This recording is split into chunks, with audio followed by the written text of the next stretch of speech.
Μικρέ Κυπριακέ λαέ, γνώριμη είναι η φωνή που ακούεις. Γνωρίζεις ποιος ομιλεί. Είμαι ο Μακάριος. Είμαι εκείνος τον οποίον εσύ εξέλεξες για να είναι ηγέτης σου. Δεν είμαι νεκρός όπως η Χούντα των Αθηνών και οι εδώ εκπρόσωποι της θα ήθελαν. Είμαι ζωντανός και είμαι μαζί σου, συναγωνιστής και σημεοφόρος στον κοινόν αγώνα. Το πραξικόπημα της Χούντας απέτυχε. Εγώ ήμουν ο στόχος της Χούντας και εφόσον εγώ ζω, η Χούντα στην Κύπρο δεν θα περάσει. Ο κυπριακός ελληνισμός δεν ανέχεται πραξικοπήματα και δικτατορίες. Η Χούντα χρησιμοποίησε τεθωρακισμένα και τάγκ για να κάνει πραξικόπημα.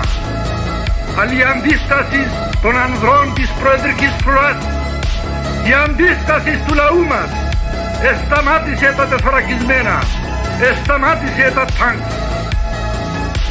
Μόνον κατόρθωμα της Χούντας ήταν η κατάληψη του ραδιοφωνικού ιδρύματος για να μεταδίδει από ραδιοφώνου ψευδολογίας και να ομιλεί δήθεν περί κυβερνητικής αλλαγής. Μην υπακούεις εις ασδήποτε οδηγίας ή διαταγάς της Χούντας, τας οποίας μεταδίδει από του ΡΙΚ. Ελληνικέ Κυπριακέ λαέ, η Χούντα απεφάσισε να καταστρέψει την Κύπρο, να την διχοτομήσει, αλλά δεν θα το κατορθώσει. Πρόβαλε παντιοτρόπος αντίσταση στη Χούντα. Μη φοβηθείς, διαδήλωσε την θέληση και την απόφαση σου να αντισταθείς, να αγωνιστείς. Ενταχθείτε όλοι στα νομίμους δυνάμεις του κράτους. Η Χούντα δεν πρέπει να περάσει και δεν θα περάσει. Μην υπερπάντων αγών.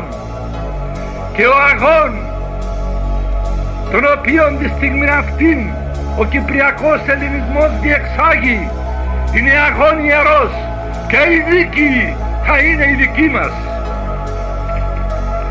Ζήτω η ελευθερία, ζήτω ο ελληνικός Κυπριακός λαός, ζήτω το έθνος.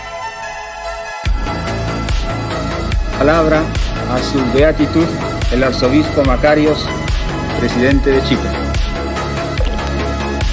What has been happening in Cyprus since last Monday morning is a real tragedy.